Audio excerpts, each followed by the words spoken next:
श्रीमद् भागवतम स्कंद संख्या 10 अध्याय संख्या 1 श्लोक संख्या 17।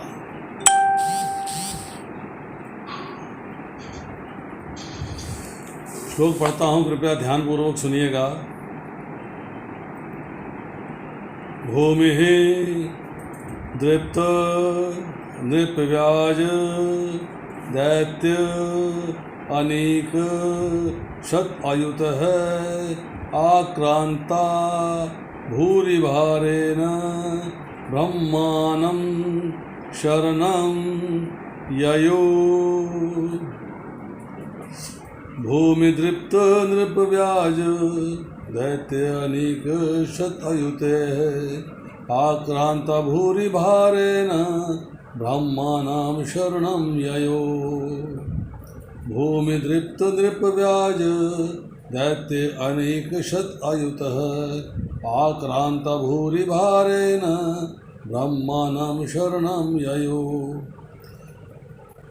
भूमि पृथ्वी माता दृप्त गर्वित नृव्याज राजाओं का स्वांग भरते हुए अथवा राज्य में साक्षात परम शक्ति दैत्य असुरों की अनेक सैनिकों की सेना शत अयुता है सैकड़ों हजारों में असंख्य आक्रांता भोजल होकर भूरे भारेन व्यर्थ की सेना के भोज से ब्रह्मानम ब्रह्मा के पास शरणम शरण खोजने ययो गई। अनुवाद में लिखते हैं श्रील प्रभुपाद, एक बार माता पृथ्वी राजाओं के वेश में गर्भित लाखों असुरों की सेना से भोजल हो उठी और इससे छुटकारा पाने के लिए ब्रह्मा जी के पास पहुंची। माता पृथ्वी ने गाय का रूप धारण किया। वे अत्यंत दुखियारी अपनी आंखों में आंसू भरकर भगवान ब्रह्मा के समक्ष प्रकट हुई और उनसे अपनी विपदा कह सुनाई। माता पृथ्वी की विपदा सुनकर भगवान ब्रह्मा जी की माता पृथ्वी ब्रह्मा जी तथा माता पृथ्वी तथा भगवान शिव जी एवं अन्य देवताओं के साथ दुख सागर के तट पर जा पहुँचे। देखिए, अब थोड़ी सी इसमें हम चर्चा करेंगे।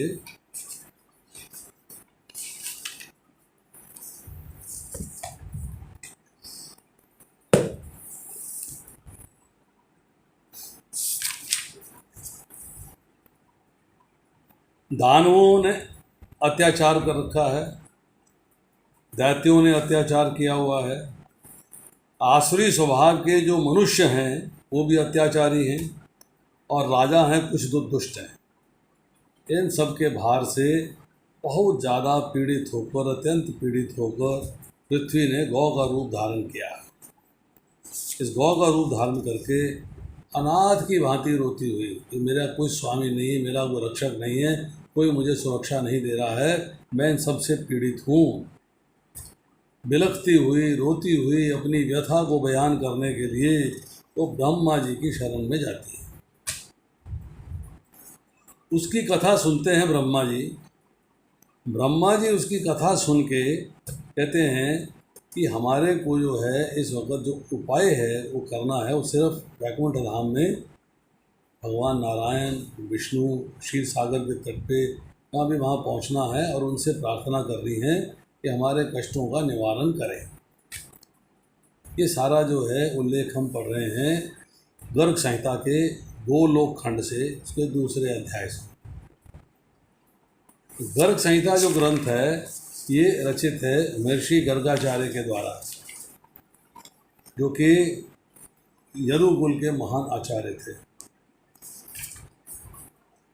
अब उसमें थोड़ी सी चर्चा आ रही है कि जब वो क्षीर सागर के तट पे पहुँचे हैं, भगवान विष्णु से प्रार्थना करी है, तो भगवान कहते हैं कि आपका उपाय केवल भगवान कृष्ण कर सकते हैं और कोई नहीं कर सकता।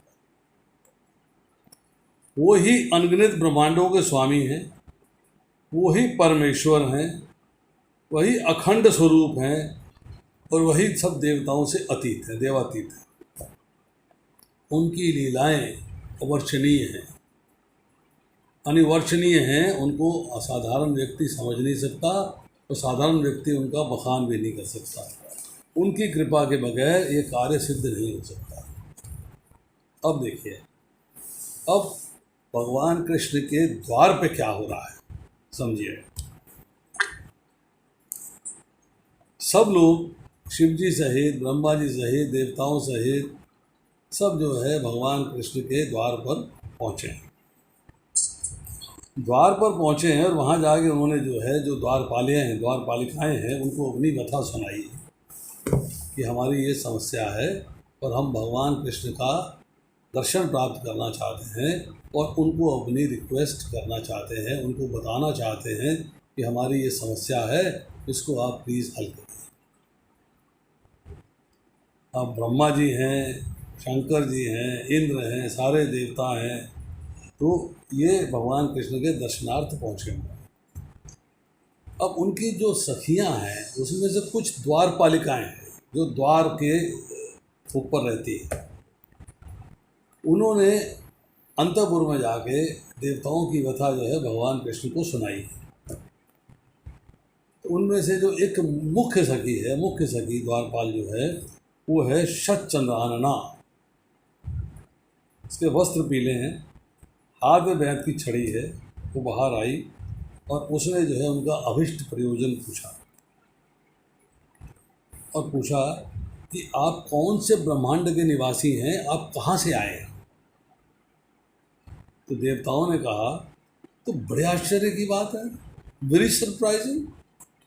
अरे आप पूछ रही हैं किस ब्रह्मांड के वासी हैं। अरे भाई, एक ही तो ब्रह्मांड है जहाँ से हम आए हैं। देवताओं ने जो आंसर दिया है वो है कि एक ही ब्रह्मांड है जहाँ से हम आए हैं।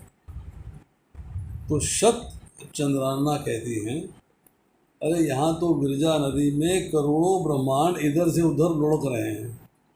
कार्नव सागर में विरजा नदी में करोड़ों ब्रह्मांड जो हैं वो लुढ़क रहे हैं और उन सब ब्रह्मांडों में आप जैसे देवता अलग अलग पृथक पृथक वास करते हैं। आप लोग अपना गांव तक नहीं जानते, गांव का नाम तक नहीं जानते, कौन से ब्रह्मांड से आए हैं।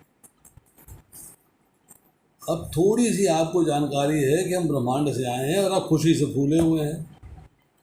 जान पड़ता है कि आप अपने घर से बाहर कहीं निकले नहीं।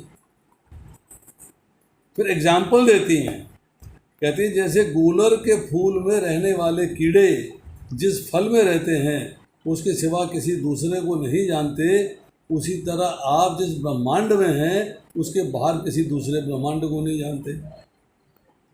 जब ये उपहास चल रहा था, देवता सारे चुप खड़े थे, परेशान थे कि क्या हो रहा है, हमारे साथ मजाक हो रहा है। तो भगवान विष्णु ने कहा कि जिस ब्रह्मांड में भगवान कृष्णी गर्भ का सनातन अवतार हुआ है, जिस ब्रह्मांड में त्रिविक्रम अर्थात विराट रूपी दामन भगवान का अवतार ब्रह्मांड हुआ है, हम उसी ब्रह्मांड में निवास कर रहे हैं। इस वक्त ये उसी ब्रह्मांड में निवास कर रहे हैं, वहीं से आए हैं। अब उसके बाद जो है आ रही है रिक्वेस्ट देने की बात। भगवान कृष्ण जो है एक रथ जड़ित सुशोभित सिंहासन पे विराजमान है, साथ में है राधा रानी। अब वो क्या देखते हैं कि देवता लोग देख रहे हैं, ये क्या आश्चर्यजनक चीज़ देखते हैं, बड़े आश्चर्य की चीज़ देखते हैं। वो क्या देखते हैं कि 8 भुजाधारी वैकुंठ के स्वामी भगवान श्री हरि उठे उनकी सभा से और भगवान के श्री विग्रह में लीन हो गए। उसके बाद जो है कोटि सूर्य, करोड़ों सूर्यों के समान तेजस्वी प्रचंड पराक्रमी भगवान नरसिंह पधारे और वो भी उसमें प्रवेश कर गए, भगवान कृष्ण के अंदर लीन हो गए। फिर श्वेत द्वीप के विराट पुरुष अपनी पत्नी लक्ष्मी जी के साथ पधारे और वो भी उनमें प्रवेश कर गए। अब कमल लोचन भगवान राम लक्ष्मण के साथ पधार रहे हैं, भरत हैं, शत्रुघ्न हैं, वानर यूथ हैं, सीता जी हैं, उनके साथ आए और वो भी उनके देव विग्रह में विलीन हो गए। फिर यज्ञ नारायण श्री हरि पधारे, जिनकी पत्नी है दक्षिणा, वो भी पत्नी सहित उनमें लीन हो गए। फिर उसके बाद नर नारायण पधारते हैं, वो भी उनमें लीन हो जाते हैं। ये सारा दृश्य ऐसा दिखाई दे रहा है कि देवता लोग आश्चर्यचकित हैं। तो वहाँ उन्होंने मन ही मन ने स्वीकार किया कि भगवान कृष्ण ही स्वयं परिपूर्णतम भगवान है। अब उन्होंने कहा कि आप अपनी व्यथा बताइए, आप अपनी समस्या बताइए कि आप मेरे पास क्यों आए हैं। भगवान जानते हैं, सब अंतर्यामी हैं, सब कुछ जानते हैं, सब उनको पता है, परंतु फिर भी दिखाने के लिए कहते हैं कि आप जो है हमको अपनी प्रॉब्लम, अपनी समस्या, अपना दुख, अपना कष्ट जो है उसका बखान करिए। अब उन्होंने जो है अपना कष्ट बखान किया कि पृथ्वी का उद्धार करना है, पृथ्वी के उद्धार के रिक्वेस्ट लेके हम आए हैं, क्योंकि ये पीड़ित है, बहुत दुखी है, बहुत परेशान है। तो भगवान कृष्ण कहते हैं, ब्रह्मा जी, हे शंकर जी, हे देवताओं, तुम मेरी बात सुनो। मेरे आदेश के अनुसार तुम अपने अंशों से यदुकुल में जन्म लोगे। मैं अवतार लूँगा, पृथ्वी का भार दूर होगा, उन जो तुम जो है यदुकुल में जन्म लोगे, उन मेरे सखा बनोगे, उनके साथ मैं वहाँ लीलाएं करूँगा। मेरा अवतार यदुकुल में होगा, मैं तुम्हारा सारा कार्य सेटल कर दूंगा, सारा कार्य सिद्ध कर दूंगा। ये बात निश्चय से जान लो कि वेद मेरी वाणी है, ब्राह्मण मेरा मुख है और गौ मेरा शरीर है। सभी देवता मेरे अंग हैं और साधु पुरुष जो हैं, दुष्ट नहीं, साधु पुरुष जो हैं, वो मेरे हृदय में रहने वाले, वास करने वाले मेरे प्राण हैं। जब इतनी बात कही उन्होंने कि अतः प्रत्येक युग में जब भी दंभी आसुरी शक्ति वाले लोग इन्हें पीड़ा देते हैं, धर्म, यज्ञ, दया पर आघात पहुंचता है, तब मैं अपने आप को भूतल पर प्रकट करता हूँ।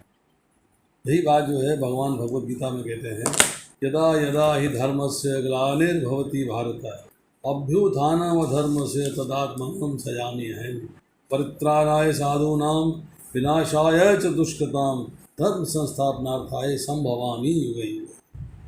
हे भरतवंशी, जब भी जहाँ भी धर्म का पतन होता है, अधर्म की प्रधानता होने लगती है, तब तब मैं अवतार लेता हूँ। भक्तों का उद्धार करने, दुष्टों का विनाश करने और धर्म की फिर से स्थापना करने के लिए मैं हर युग में प्रकट होता हूँ। अब भगवान ने अपने प्रकट होने की बात कह दी। जब इतनी बात कह दी तो राधा जी जो पास में हैं, वो कहने लगी कि कृष्ण तो चले जाएंगे यदुकुल में जन्म लेने के लिए, प्रकट होने के लिए, तो मैं तो अकेली रह जाऊंगी, तो वो प्राणनाथ से मेरा वियोग हो जाएगा, भगवान कृष्ण से मेरा वियोग हो जाएगा। ये सोचते ही व्याकुल हो गई और उसके बाद मूर्छित होकर गिर पड़ी। अब राधा जी मूर्छित हैं, गिर पड़ी हैं, उनके शरीर में आंसू बह रहे हैं, कंपन हो रहा है, रोमांच हो रहा है, ये सारे सात्विक भाव उदय हो गए। अब राधा जी कहती है भगवान कृष्ण से कि आप तो पृथ्वी का वजन उतारने के लिए, भार उतारने के लिए भूमंडल पर जा रहे हैं, अब जरूर जाइए, पर मेरी एक प्रतिज्ञा है, मेरी एक कमिटमेंट है, मेरी एक प्रतिज्ञा है, मेरा एक वो है, वचन है, उसको सुन लीजिए कि आपके जाने के बाद मैं एक क्षण भी जीवन धारण नहीं करूंगी, एक क्षण भी। यदि आप मेरी प्रतिज्ञा पे ध्यान नहीं दोगे तो मैं दोबारा भी कह रहे हैं कि मेरे प्राण मेरे अधरों तक आने को व्याकुल हैं। ये शरीर से वैसे ही उड़ जाएंगे जैसे कपूर के धूलिकण, जो कैंफर होता है, कैंफर उसको रख देना ओपन में, तो उड़ना शुरू हो जाता है, थोड़ी देर के बाद गायब दिखाई दे जाएगा, हवा उसको बहा के ले जाती, इससे मेरे प्राण भी उड़ जाएंगे। अब भगवान समस्या में आ गए कि राधा जी के बिना तो मैं रह नहीं सकता, और राधा जी कह रही हैं कि मेरे प्राण उड़ जाएंगे, तो क्या किया जाए। तो भगवान कहते हैं राधे, तुम कष्ट मत करो, विषाद मत करो, दुख मत करो, शोक मत करो। मैं तुम्हारे साथ चलूँगा, तुम्हारे बिना मैं पृथ्वी पर नहीं जाऊँगा।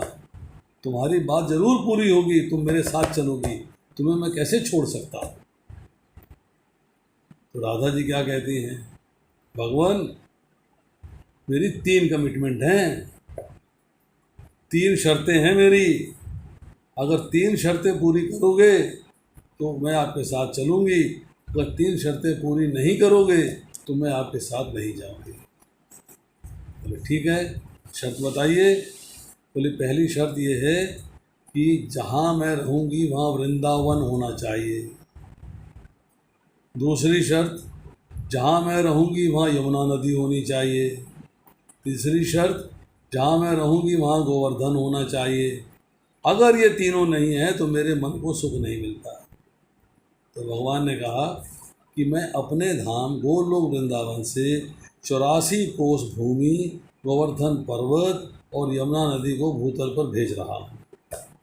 वहाँ इनकी रचना होगी और वहीं जाके मैं प्रकट होगा। अब ब्रह्मा जी ने कहा कि मेरे लिए कौन सा स्थान होगा, मेरी क्या पोजीशन होगी। तो भगवान क्या कहते हैं, कहते हैं कि मैं वासुदेव और देवकी के घर पे प्रकट होऊंगा। ये जो शेष हैं ये रोहिणी के गर्भ से जन्म लेंगे, बलराम जी बलदेव के रूप में। साक्षात लक्ष्मी जो है राजा भीष्मक के घर पे पुत्री रूप में प्रकट होंगी और इनका नाम होगा रुक्मणी। पार्वती जी जामवंती के रूप से प्रकट होंगी।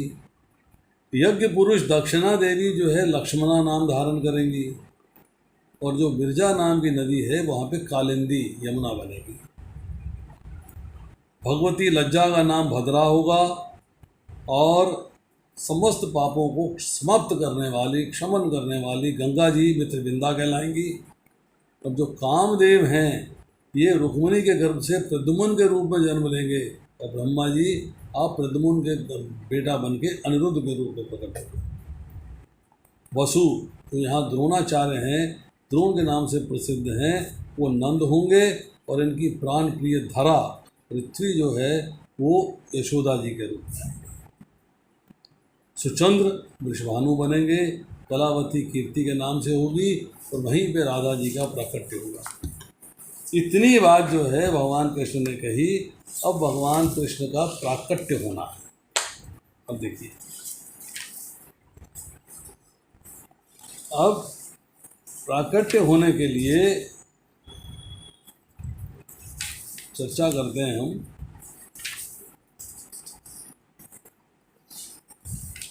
भगवान कहते हैं कि विष्णु माया कहलाने वाली भगवान की शक्ति जो भगवान के ही समान है, भगवान कृष्ण के साथ साथ प्रकट होगी। यह शक्ति विभिन्न पदों पर कार्य करती हुई भौतिक तथा आध्यात्मिक सभी जगतों को मोहने वाली है।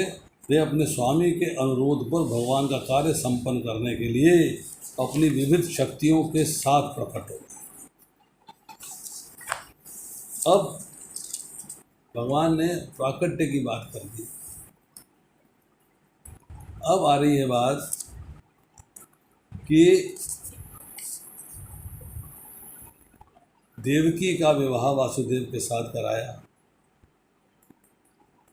कंस का उसमें बहुत ही एक्टिव पार्टिसिपेशन था क्योंकि देवती उनके चाचा की पुत्री थी, देवक। अब उसने कहा कंस ने कि मैं इनको देवकी को उसके ससुराल छोड़ने जाऊंगा अपने रथ में। इतना मेरा प्रेम है इसके साथ, मेरी बहन के साथ बहुत प्रेम है, तो मैं इसको जो है अपने रथ में वहाँ छोड़ने के लिए जाऊंगा। परंतु जब वो रथ में छोड़ने के लिए जा रहा है तब एक अशरीरी आवाज़ आती है, आकाशवाणी कह लीजिए, अशरीरी आवाज़ कह लीजिए। उस आवाज़ में कहा है कि जिस देवकी को तुम उसके ससुराल छोड़ने जा रहे हो, पति के घर छोड़ने जा रहे हो, उसका 8वां पुत्र तुम्हारे मृत्यु का कारण है। जैसे ही कंस ने ये बात सुनी मन में विचार किया तो धारणा ही बदल गई। अब जो है वो देवकी और वासुदेव को समाप्त करना चाहता है। न रहेगा बांस न बजेगी बांसुरी, ना ये दोनों रहेंगे, ना संतान होगी, ना मेरी मृत्यु होगी, मैं अजर अमर हो जाऊंगा, मुझे कोई प्रॉब्लम नहीं, इन दोनों को मार दिया जाए, इनको समाप्त कर दिया जाए। अब उसने जो है तलवार उठाई है, देवकी को पकड़ा है, खींचा है, उसका वध करने जा रहा है। अब वासुदेव जी जो है उन्होंने देखा कि किस तरीके से बचा जा सकता है। मृत्यु को आया हुआ देखकर उन्होंने कंस को रोकने का दूसरा उपाय सोचा। उपाय क्या है? वासुदेव जी ने विचार किया कि मैं मृत्यु रूपी कंस को अपने सारे पुत्र देकर देवकी के प्राण बचा सकता हूँ, सारे पुत्र दे देता हूँ। 8वें पुत्र की बात हो रही है ना, इसका मतलब है 7 और भी हैं, तो मैं सारे के सारे पुत्र जो हैं कंस को दे देता हूँ। कंस मेरे पुत्रों के जन्म से पूर्व ही मर जाए, या फिर उसे मेरे पुत्रों के हाथों से मरना लिखा है, या मेरा कोई पुत्र इसे मारे, तो मेरे को उससे क्या फ़र्क पड़ता है। मुझे चाहिए कि कंस को अपने सारे पुत्रों को सौंपने की प्रतिज्ञा कर लूँ, जिससे कंस अपनी धमकी को त्याग दे, इस धमकी को भूल जाए। यदि आगे चल के कंस मर जाता है तो मुझे डरने की कोई बात नहीं रह जाएगी। ये जो बात है ये वासुदेव ने सोची, और सोचने के बाद उन्होंने कहा कि कंस से रिक्वेस्ट करी, और फिर जैसे जैसे पुत्र आते गए उन्होंने उसको सौंपना शुरू कर दिया। सुखदेव गोस्वामी कहते हैं, कंस वासुदेव के तर्कों से सहमत हो गया और वासुदेव के वचनों पर पूरा भरोसा करते उसने अपनी बहन को मारने का विचार छोड़ दिया। वासुदेव ने कंस से प्रसन्न होकर उसे और भी सांत्वना दी और अपने घर में प्रवेश किया। उसके बाद प्रतिवर्ष समय आने पर ईश्वर तथा अन्य देवताओं की माता देवकी ने एक शिशु को जन्म दिया। इस तरह एक के बाद एक 8 पुत्र और सुभद्रा नाम की एक कन्या हुई। वसुदेव बहुत विहल है, बहुत बहुत टेंशन में है, उनका मन बड़ा व्यथित है। उनको टेंशन हो रही है कि अगर वचन भंग हुआ तो वे झूठे साबित हो जाएंगे। तो उन्होंने जैसे पहला पुत्र जब आया कीर्तिमान, तो उन्होंने उसको जो है बहुत ही वेदना के साथ, बहुत ही तकलीफ सहते हुए, बहुत ही कष्ट सहते हुए उसको कंस को सौंप दिया। अब कंस कहता है कि वसुदेव, तुम इस पुत्र को वापस घर ले जा सकते हो, मुझे तुम्हारी और देवकी की 8वीं संतान से काम है, क्योंकि उसी के हाथों मेरी मृत्यु लिखी है, उसी के हाथों। परंतु नारद मुनि प्रकट होते हैं, और नारद मुनि ने कंस से क्या पट्टी पढ़ाई। देखिए ये बड़ी गजब की बात है। नारद मुनि ने कंस से कहा कि पृथ्वी के अत्यंत भार स्वरूप असुर व्यक्तियों का किस प्रकार वध किया जाने वाला है। हो सकता है ही 8वां हो, पहले आ गया, पहला वाला 8वें भी चला गया, क्या कह सकते हो आप। ये तो जो है टेंशन क्रिएट कर दी उसने कंस के मन के अंदर। तो फिर जो है मृत्यु का जब भय हुआ तो कंस ने देवकी और वासुदेव को बंदी बना लिया और लोहे की जंजीरें डाल दी। ये एक भविष्यवाणी जो है कि देवकी की संतान ही उसका वध करेगी, उसने जो है प्रत्येक संतान को मारना शुरू कर दिया। उसने किसी संतान को नहीं छोड़ा।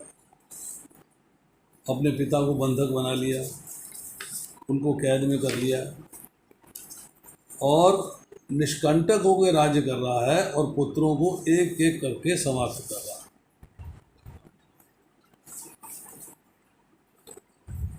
अब जो है भगवान योग माया को आदेश दे रहे हैं। क्या आदेश दे रहे हैं? कि समस्त जगत द्वारा पूज्या तथा समस्त जीवों को सौभाग्य प्रदान करने वाली शक्ति हो तुम व्रत जाओ जहाँ अनेक ग्वाले और उनकी पत्नियाँ रहती हैं। उस सुंदर प्रदेश में अनेक गौवें निवास करती हैं। तो वासुदेव की पत्नी रोहिणी नंद महाराज के घर में रह रही है। वासुदेव की अन्य पत्नियां भी कंस के भय से कहीं अज्ञातवास कर रही हैं। तुम कृपा करके नंद महाराज के यहाँ जाओ और देवकी की जो 7वीं संतान है उसको खींचकर उसको ट्रांसफर करो रोहिणी के गर्भ। तो देवकी के गर्भ में जो शेष अर्थात संकर्षण भगवान हैं, जो मेरा अंश हैं, तुम उनको बिना किसी कठिनाई के रोहिणी के गर्भ में स्थानांतरित कर दो, ट्रांसफर कर दो। मैं अपने 6 ऐश्वर्यों से युक्त होकर देवकी के पुत्र के रूप में प्रकट होऊंगा और तुम महाराज नंद की महारानी माता यशोदा की पुत्री के रूप में प्रकट होगी। देवकी के गर्भ से जब निकाले गए संकर्षण भगवान और उनको रोहिणी के गर्भ में ट्रांसफ़र कहला दिया, तो इसलिए जो कि उन्हें खींचा गया, संकर्षित किया गया, इसलिए उनको संकर्षण के नाम से भी पुकारा जाता है। बलराम जी के नाम से पुकारा जाता है, बलभद्र के नाम से पुकारा जाता है, बलदाऊ के नाम से पुकारा जाता है, केवल दाऊ के नाम से पुकारा जाता है। गोकुल के सारे निवासियों को अपनी क्षमता से प्रसन्न रखेगा, इसलिए राम कहलाएगा। और अपनी प्रचुर शक्ति, उसमें अतीव शक्ति होगी, इसलिए बलराम कहेगा, बलराम कहा जाएगा या बलभद्र कहा जाएगा। अब उन्होंने जो है देवकी के बालक को खींचा, रोहिणी के गर्भ में स्थानांतरित कर दिया और रोहिणी को तो बच्चा मिल गया, संतान वहाँ पहुँच गई देवकी की। पर देवकी को ऐसा लगा कि मेरा गर्भ गिर गया है, गर्भपात हो गया है। तो महल के सारे निवासी जोर जोर से विलाप करने लगे कि हाय देवकी का बच्चा जाता रहा। अब आती है भगवान कृष्ण के प्रकट होने की बात। कैसे प्राकट्य हो रहा है देखिए। भगवान कृष्ण जो है भक्तों का भय दूर करने वाले हैं। वो वासुदेव के मन में अपने पूर्ण ऐश्वर्य सहित प्रविष्ट हो गए। वो वासुदेव के मन में प्रविष्ट हो गए और वासुदेव ने अपने हृदय में भीतर में भगवान को स्वरूप धारण किए हुए उनके प्रकाशमान तेज को वहन कर रहे थे। उसके कारण वह सूर्य के समान चमकीले बन गए। अतः उनकी लौकिक दृष्टि द्वारा देखना या उन तक पहुंचना कठिन था। यहाँ तक कि वे कंस जैसे पराक्रमी व्यक्ति के लिए नहीं अपितु सारे जीवों के लिए भी दुष्ट थे। अब परम तेजस्वी संपूर्ण जगत के लिए सर्वमंगलमय भगवान अपने अंशों समेत अब वासुदेव के मन से अपने को देवकी के मन में ट्रांसफर कर दिया और वो देवकी के मन में चले गए। तो वासुदेव से दीक्षा प्राप्त करने देवकी सबों के लिए आदि चेतना समस्त कारणों के कारण भगवान कृष्ण को अपने अंतःकरण में धारण जब करती हैं तो अति सुंदर बन गई। जैसे कि चंद्रमा जो है पूर्ण चंद्रमा को पाकर पूर्व दिशा सुंदर बन जाती है। यहाँ बताते हैं कि भगवान ने कैसे अपने आप को पहले वासुदेव जी के मन में ट्रांसफ़र किया, अपने ऐश्वर्यों सहित, तेज सहित, प्रकाश सहित, और उसके बाद वासुदेव जी के मन से वो देवकी के मन में ट्रांसफ़र होते हैं। अब उसके कक्ष में जहाँ देवकी उपस्थित है, बंदी है, वह सारा वातावरण प्रकाशित होने लग गया। सब देवकी को प्रसन्न देख रहे हैं, हंसमुख देख रहे हैं। तो कंस ने सोचा कि अब इसके अंदर मेरा जो वध करने वाला है भगवान विष्णु, इसके अंदर अब प्रकट हो रहे हैं, इसके अंदर आ गए हैं। जब वो प्रकट होंगे तब मेरा वध होगा। अब उसको जो है हर समय उठते बैठते सोते जागते हर क्षण भगवान ही दिखाई देते। कि मेरा वध करने वाले आ गए हैं, आ गए हैं, आ गए हैं। अभी आए नहीं, प्रकट नहीं हुए। अब आती है कृष्ण के एक्चुअल जो प्राकट्य है उसकी चर्चा करते हैं। जब प्राकट्य हो रहा है, भगवान ने अपने आप को प्रकट किया कैसे? उस वक़्त सारा ब्रह्मांड सतोगुण, सौंदर्य तथा शांति से युक्त हो गया है। रोहिणी नक्षत्र था, अश्विनी जैसे तारे निकल आए, सूर्य, चंद्रमा तथा अन्य नक्षत्र एवं ग्रह अत्यंत शांत थे। सारी दिशाएं अत्यंत सुहावनी लगने लगी। आनंदपूर्ण नक्षत्र निरभ्र आकाश में टिमटिमाने लगे। नगरों, ग्रामों, खानों तथा चरागाहों से अलंकृत पृथ्वी सर्व कल्याणप्रद प्रतीत होने लगी। निर्मल जल से युक्त नदियां प्रवाहित होने लगी। सरोवर तथा विशाल जलाशय कमलों तथा कुमुदनियों से परिपूर्ण होकर अत्याधिक सुंदर लगने लगे। फूलों पत्तियों से पूर्ण एवं देखने में सुहावने लगने वाले वृक्षों और हरे पौधों में कोयलों जैसे पक्षी और भौरों के झुंड देवताओं के लिए मधुर ध्वनि में गुंजार करने लगे। देखिए क्या बैकग्राउंड है, क्या उस वक़्त की परिस्थिति है, क्या उस वक़्त की सिचुएशन, सर्कमस्टांसेस, हालात हैं। प्रकृति में कितनी सुंदरता आ गई है। निर्मल मंद वायु बहने लगी है जिसका स्पर्श बड़ा सुखद था। फूलों की गंध से युक्त है वायु। जिधर भी आप सांस लेते हैं तो फूलों की गंध आपके अंदर जाती है। अब जो ब्राह्मण कर्म कांड में लगे हुए थे, जो कि स्वार्थ ब्राह्मण हैं, वो वैदिक नियमों के अनुसार अग्नि प्रज्वलित की। अग्नि इस वायु से अविचलित रहती हुई स्थिर भाव से जलने लगी। जो वायु थी वो अग्नि को बुझा नहीं रही है, अग्नि अपनी जगह स्थिर है। इस तरह जब अजन्मा भगवान कृष्ण जो है, भगवान विष्णु जो है, जन्म नहीं लेते योनि से। अजन्मा भगवान कृष्ण, भगवान विष्णु प्रकट होने को हुए तो कंस जैसे असुर और उनके सेवकों द्वारा सताए गए साधुओं तब ब्राह्मणों को अपने हृदय के अंदर शांति प्रतीत होने लगी। और उस समय स्वर्ग से वाद्य बजने लगे, दोनों भी बजने लगे। किन्नर, गंधर्व शुभ गीत गाने लगे। सिद्धों तथा चारणों ने शुभ प्रार्थनाएं करी। अप्सराओं के साथ विद्याधरियाँ प्रसन्नता से नाचने लगी। देवताओं और साधु पुरुषों ने देवलोक से प्रसन्न होकर फूलों की वर्षा की और आकाश में बादल उमड़ आए। मंद मंद स्वर से गर्जन करने लगे, मानो समुद्र की लहरों की ध्वनि। तब हर हृदय में स्थित भगवान विष्णु रात्रि के गहन अंधकार में देवकी के हृदय से उसी तरह प्रकट हुए जिस तरह पूर्वी क्षितिज में पूर्ण चंद्रमा का उदय होता है। क्योंकि देवकी कृष्ण की ही कोटि, उसी लेवल पे, उसी प्लेटफॉर्म। अब वासुदेव उस नवजात शिशु को देख रहे हैं। अद्भुत आंखें कमल जैसी हैं, चारों हाथों में शंख चक्र गदा तथा पद्म है। वक्ष तल पर श्रीवत्स का चिन्ह है। गले में चमकीला कौस्तुभ मणि है। पीताम्बर धारण किए हुए हैं। शरीर मेघवर्णीय श्याम बादल की तरह है। बिखरे हुए बाल बड़े बड़े, उनका मुकुट कुंडल असाधारण तौर पर चमकते वैदूर्य मणि के थे। कमर में करधनी है, बाजू में बाजूबंद हैं, हाथों में कंगन है, अन्य आभूषणों से अलंकृत थे।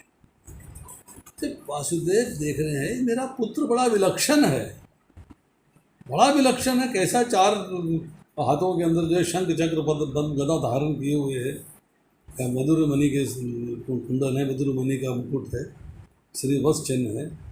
तो उनकी आंखें आश्चर्य से विस्फारित हो गई, सरप्राइज्ड। तो परमहंस में उन्होंने मन ही मन इतनी खुशी हुई कि मन से दान हो रहा है। देखिए, मन से उन्होंने 10,000 गौएं एकत्रित करी और ब्राह्मणों में वितरित कर दी। मन से, सामने नहीं है गौएं, मन से इकट्ठी करी और मन से उन्होंने जो है उनको डिस्ट्रीब्यूट कर दिया, ब्राह्मणों को दे दिया। अब उन्होंने उनसे कहा कि देखिए, आपको मुझे इस रूप में स्वीकार नहीं करना है। मुझे क्या चाहिए? मुझे आप शिशु रूप में चाहिए, शिशु रूप। स्मॉल चाइल्ड जिसको हम गोदी में खिला सकें। तो भगवान ने तब अपने आप को जो है शिशु रूप में प्रकट किया। क्या कह रहे हैं वसुदेव जी? हे प्रभु, आप सर्वव्यापी भगवान हैं। आपका चतुर्भुज रूप जिसमें आप शंख, चक्र, गदा और पद्म धारण किए हुए हैं, इस जगत के लिए अप्राकृत है। ये नेचुरल नहीं है इस संसार के लिए, इसके लिए अननेचुरल है, अप्राकृत है। कृपया इस रूप को समेट लीजिए और सामान्य मानवीय बालक बन जाइए शिशु रूप में, जिससे मैं आपको छिपाने का प्रयास कर सकूं, कंस से बचा सकूं। अब संहार के समय चर तथा अचर जीवों से युक्त सारी सृष्टियां आपके दिव्य शरीर में प्रवेश कर जाती और बिना कठिनाई के वहीं रह जाती हैं। अब देवकी कह रही हैं कि अब वही दिव्य रूप मेरे गर्भ से जन्म ले चुका है, लोग इस पर विश्वास नहीं करेंगे, मैं हंसी का पात्र बन जाऊंगी, इसलिए आप शिशु रूप में आ जाइए, शिशु रूप में।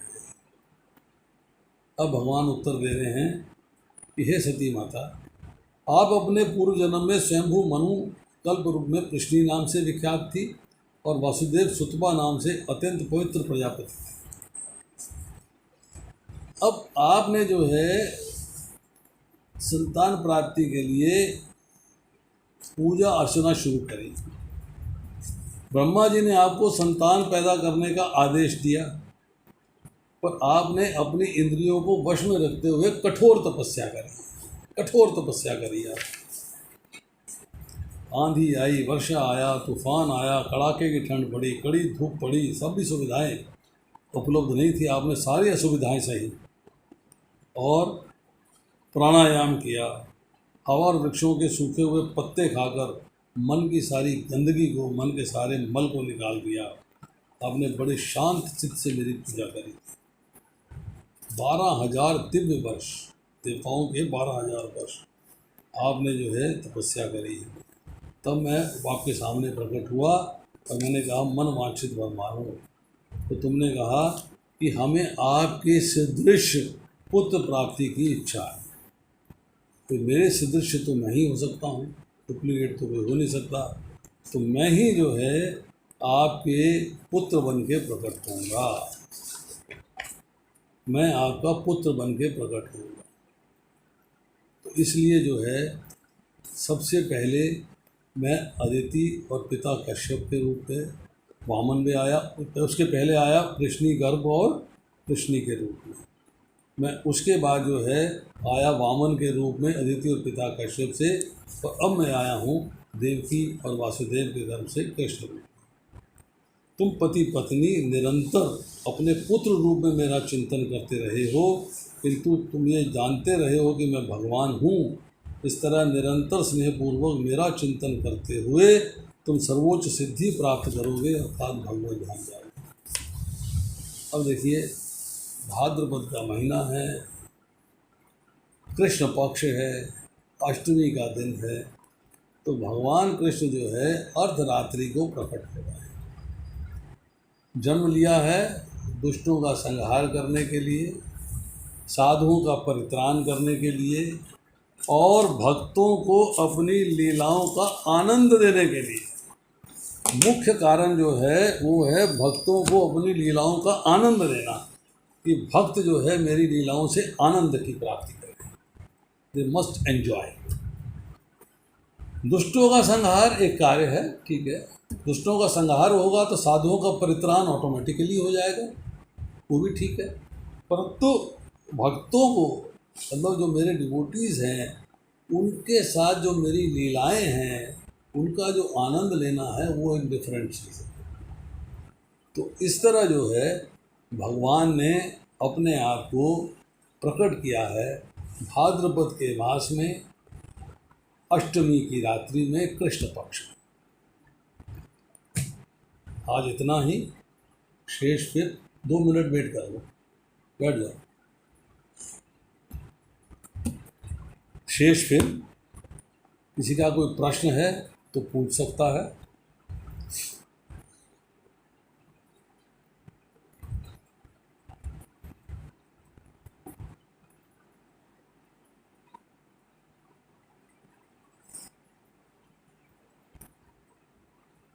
हरे कृष्ण प्रभु जी, एक हरे प्रश्न एक भक्त का पूछा चाहिए। हरे कृष्णा प्रभु जी, दंडवत प्रणाम प्रभु जी। दंडवत सुनाई दे प्रणाम। रहा है? सुनाई दे रहा है प्रभु जी? हाँ बिल्कुल सुनाई दे रहा है।